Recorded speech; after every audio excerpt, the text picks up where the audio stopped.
Hello! In this video I will show you how to install Microsoft Edge browser on Redmi Note 13.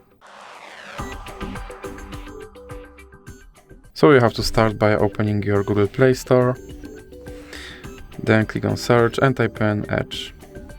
Now click search and click install.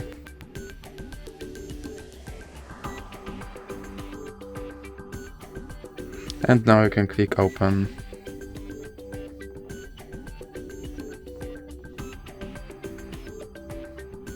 Now you can set this browser as your default browser, or you can click Not Now.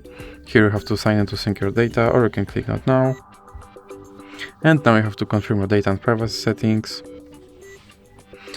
And here you can decide if you want to send notifications from this app or not. And now my Microsoft Edge browser is installed and is ready to use, so that's it for this video. If you liked it, please remember to leave a like and subscribe.